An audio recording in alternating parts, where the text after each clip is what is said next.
প্রিয় দর্শক, আমি মারুফ পাঠান মেড ইন বাংলাদেশ অনুষ্ঠানে আপনাদের স্বাগত। আমাদের এই অনুষ্ঠানের প্রতি পর্বে আমরা একজন উদ্যোক্তা এবং তার কাজের সাথে আপনাদের পরিচয় করিয়ে দিই। তেমনই একজনের সাথে পরিচয় করিয়ে দিতে আজকে আমি পুরনো ঢাকায়। চলুন যাওয়া যাক।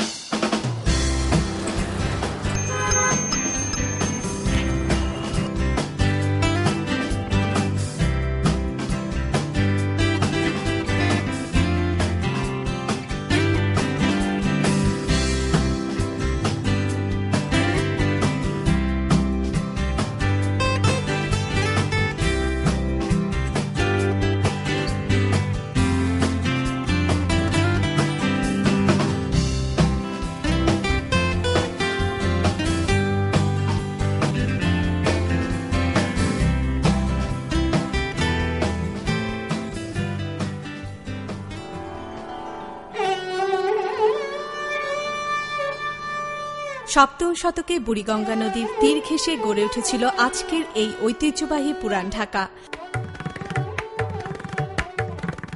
তবে মুঘল শাসকদের আবির্ভাবের মধ্য দিয়ে পুরান ঢাকায় যেমন গড়ে উঠেছে একের পর এক শৈল্পিক নিদর্শন, তেমনি ব্যাপক প্রসার হয়েছে ব্যবসা বাণিজ্যের। বুড়িগঙ্গা নদীর তীর ঘেঁষে গড়ে ওঠা এই নগরীকে কেন্দ্র করেই সারা দেশের ব্যবসা বাণিজ্য পরিচালিত হয়ে এসেছে, যা এখন পর্যন্ত অব্যাহত আছে। তেমনি আছে সম্ভাবনাময় শিল্প কারখানা। এসব শিল্প কলকারখানায় একসময় বিদেশ থেকে আসা পণ্যের হুবহু পণ্য তৈরি হতো। সেই ধারার কিছুটা অব্যাহত থাকলেও এখন পুরো এলাকা জুড়ে তৈরি করা হচ্ছে দেশীয় সামগ্রী, যা দেশের স্থানীয় বাজারে চাহিদা মিটিয়ে রপ্তানি হচ্ছে বিদেশেও।